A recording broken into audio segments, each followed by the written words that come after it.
Pria yang mencintai perjalanan akan melangkah lebih jauh daripada pria yang hanya mencintai tujuan. Hidup seringkali diibaratkan sebagai sebuah perjalanan. Dalam perjalanan ini, setiap individu memiliki tujuan yang ingin dicapai, entah itu kesuksesan, kebahagiaan, cinta, atau pengakuan. Namun, perbedaan besar terletak pada cara kita menjalani perjalanan tersebut. Ada mereka yang terlalu fokus pada tujuan akhir, dan ada pula yang menikmati setiap langkah perjalanan.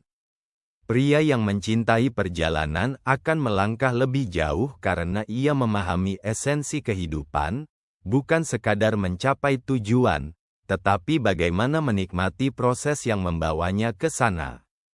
Mengapa cinta pada perjalanan membawa lebih banyak manfaat, fleksibilitas dan ketahanan? Mereka yang mencintai perjalanan tidak mudah goyah ketika menghadapi rintangan. Bagi mereka, hambatan adalah bagian dari cerita yang memperkaya pengalaman, bukan penghalang untuk berhenti. Setiap tantangan dihadapi dengan rasa ingin tahu, bukan rasa takut. Kebahagiaan dalam proses. Ketika seseorang menikmati perjalanan, ia menemukan kebahagiaan dalam setiap langkah yang diambil. Keberhasilan kecil, pembelajaran baru, dan hubungan yang terjalin di sepanjang jalan menjadi sumber kepuasan yang tak ternilai. Motivasi yang tahan lama. Cinta pada perjalanan menciptakan motivasi yang berkelanjutan. Ketika tujuan tercapai, mereka tidak merasa kehilangan arah karena perjalanan itu sendiri sudah menjadi alasan mereka melangkah. Sebaliknya, mereka yang hanya berfokus pada tujuan sering kehilangan motivasi setelah mencapai apa yang mereka inginkan. Bahaya terlalu terobsesi pada tujuan. Pria yang hanya mencintai tujuan cenderung mengabaikan proses dan fokus semata pada hasil akhir. Hal ini dapat membawa dampak negatif, seperti tekanan berlebih, obsesi pada hasil seringkali menciptakan stres karena ketakutan akan kegagalan. Hilangnya makna hidup. Ketika hidup hanya tentang mencapai sesuatu, orang cenderung melupakan momen-momen kecil yang penuh arti.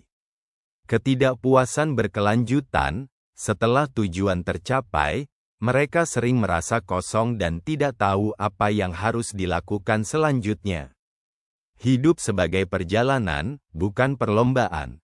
Kehidupan bukanlah tentang siapa yang mencapai garis akhir lebih cepat, melainkan tentang bagaimana kita menjalani perjalanan menuju ke sana. Pria yang mencintai perjalanan akan terus berjalan, bahkan setelah mencapai tujuan, karena ia menemukan makna dalam langkah-langkah kecilnya. Daripada hanya fokus pada hasil, cobalah untuk menikmati momen saat ini, melihat setiap tantangan sebagai peluang untuk tumbuh, menghargai proses, bukan hanya pencapaian. Penutup, pria yang mencintai perjalanan tidak hanya berjalan lebih jauh, tetapi juga menjalani hidup dengan lebih penuh makna. Sebab, ia memahami bahwa tujuan adalah bagian kecil dari perjalanan panjang yang disebut kehidupan. Jadi, cintailah setiap langkah yang Anda ambil, dan Anda akan menemukan kebahagiaan sejati di sepanjang jalan.